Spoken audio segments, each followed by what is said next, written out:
So, welcome. Steve Barnes here. And it's an interesting day today because it's a little bit of Schrodinger's passport. I'm the creator of the magic formula and the life writing technology and fire dance and things like that.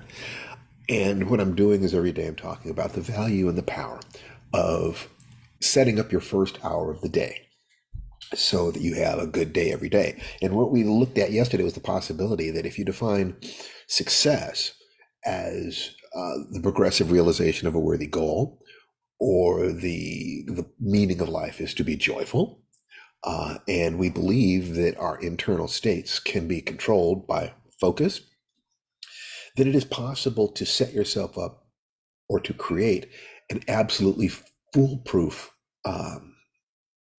success system. I'm still waking up, so I've been getting myself extra sleep because I'm hoping to be able to go to Manila next week, and we've been working our way through this. So the magic formula, which I created out of desperation a decade ago, is my route to this. And it comes the closest, I don't know if it's there, but it comes the closest to being a guaranteed structure for success that I can imagine. I don't know what would be more powerful. And if you have an idea, I'd love to hear it. I mean, seriously, I just, no joke, because I'm betting my life and the life of my son on the fact that the notion that I can teach him some structures that will work for him. They will be, you can't 100% guarantee things, but you can increase your odds of external success. And to the degree that you control your internal world, you can then set yourself up so that every day you succeed. Okay. Now let's take a look specifically at the application of the magic formula. I was talking to my wife, Tananarive, today, that it really helped me get through it. And she was saying yes, because we always had work that we could do. And it wasn't just that, though. If you go, let's go through it. MAGIC, map or model, action, gratitude, intention, and confidence. Confidence that you can and should do these things. So the map or model I had was, I knew I had to get my passport renewed. Then I found out that I had to clear up some tax business. And so I had to navigate that and talk to lawyers and accountants and so forth and so on, to talk to the tax people over and over again, trying to get a sense of the map of the territory that I had to traverse in order to satisfy this goal. It got more complicated than that, because getting them to release it was one thing, or getting them to promise to release it was one thing, but getting them to actually notify the State Department that it had been done was another.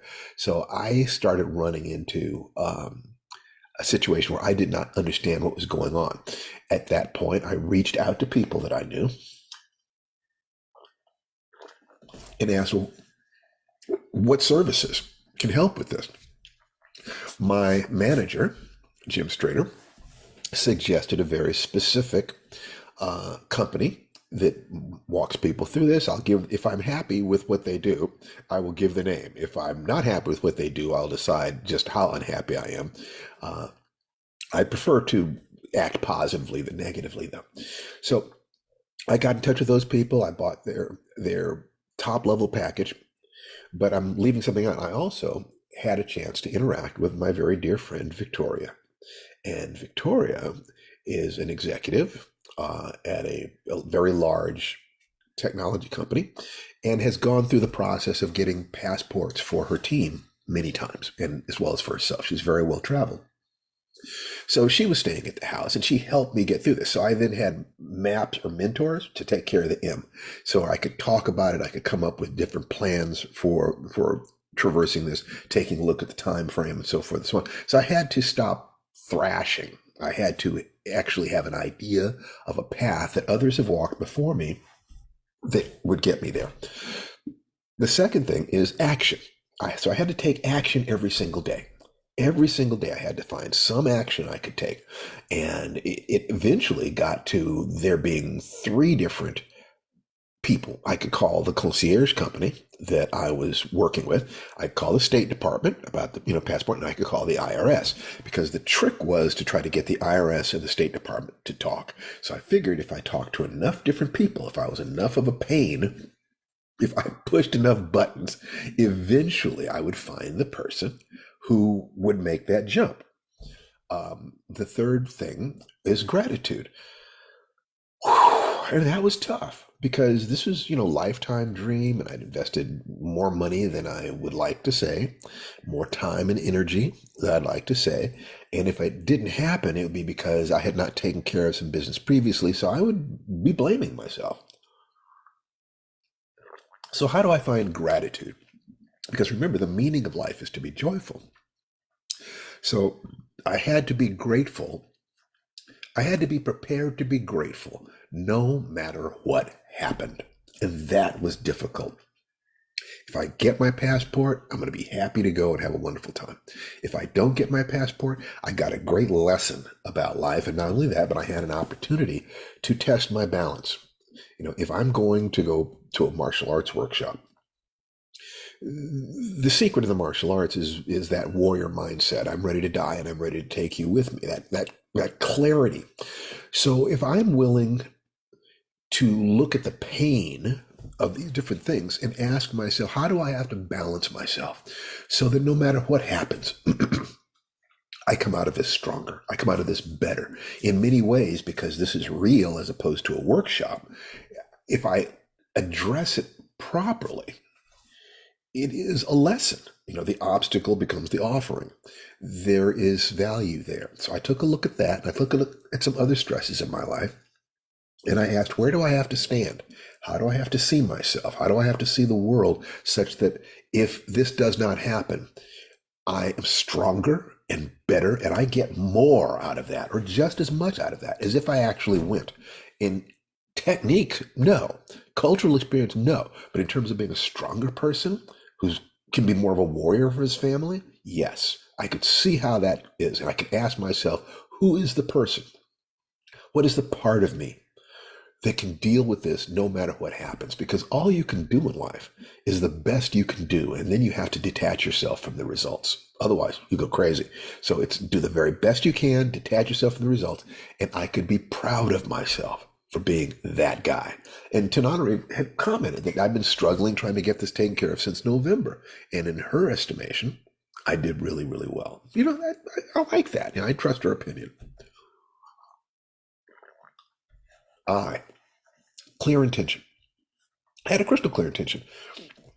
Get my passport, travel to Manila on the 24th of February, have a great time, learn lots of things, meet people, have fun, do research. So I could see I had my clear intention. And the last thing, the question is the confidence that I can and should do this. Why should I struggle? Why should I work? Why should I hammer at this every day when there's a chance I will fail? Because ultimately, I am that guy. This is who I am. That I'm the sort of person who does whatever it takes to make it happen, even if I can't get there. I will do the best I can.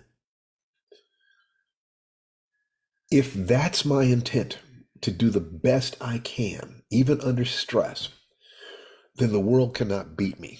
All it can do is cut off that option. But meanwhile, I have learned about myself. I had to organize a tremendous number of different things to make this happen. I don't even want to get into how much we had to do. But the daily struggle is worthwhile, you see? It isn't just the victory, it's the path. It isn't just going to Manila. It's what I had to do and learn and be in order to go. And I had to deal with grief. It's like, what if this doesn't happen? I'm dealing with the fact that I wanted to go 4 years ago and COVID hit. And there was fear at that point. Am I too old to do this? So let me organize myself. Let me work out. What do I have to do? How do I have to change in order to last another 4 years? I can push it 4 years into the future. So for 4 years, I've been working on this. And the potential of it not happening could be a crushing defeat. Since I've already bought the tickets, I've already paid for this, I've invested all this money and time and so forth. Can I use all of that pressure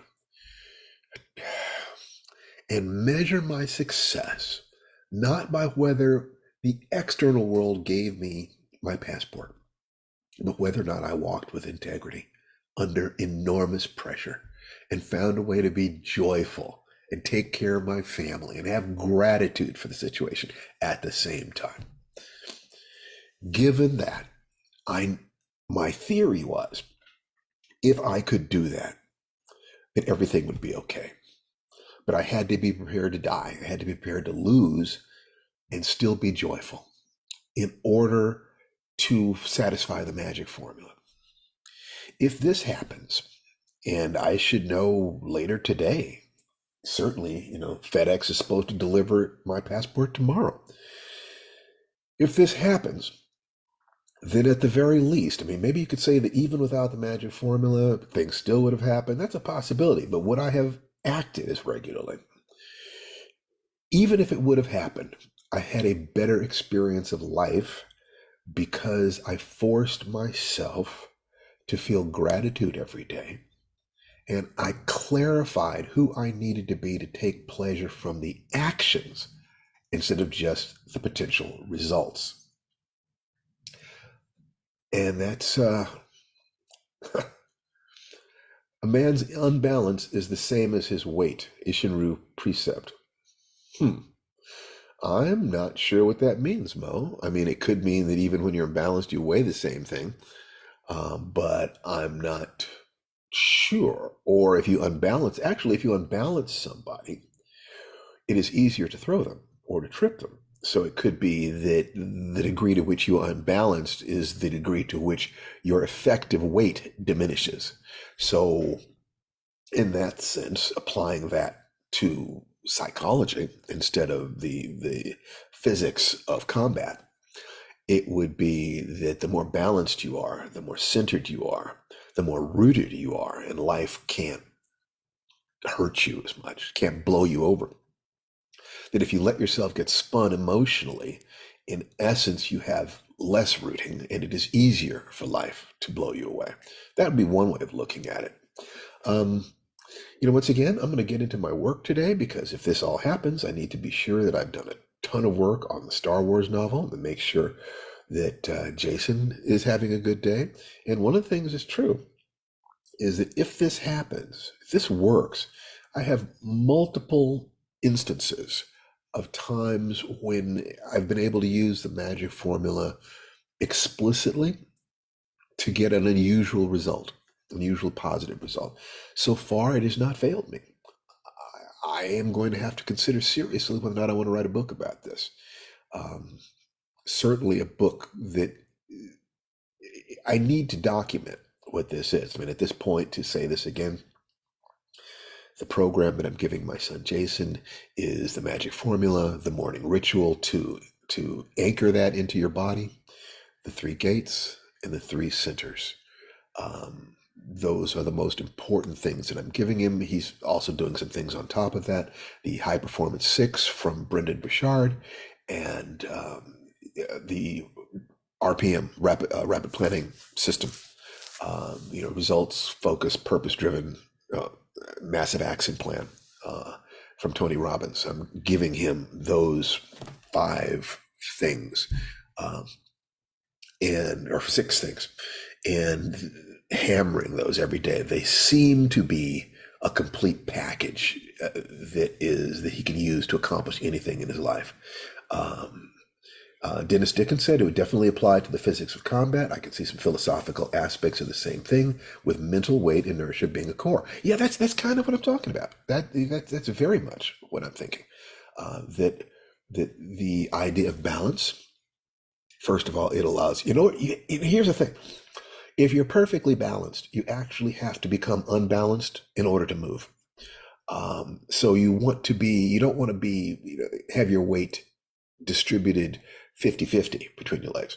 At the very least, it can be like 49-51 so that you can move quickly. So, how that relates to life might be a discussion for another day. You take care. I hope everybody's okay. Please forward this to your friends if you enjoy it, share it, and drop me a line if there's any subject you'd like me to address. But it could very well be that you have seen in real time an instance of me applying the magic formula, and I hope that this has been useful to you. Take care and wish me luck.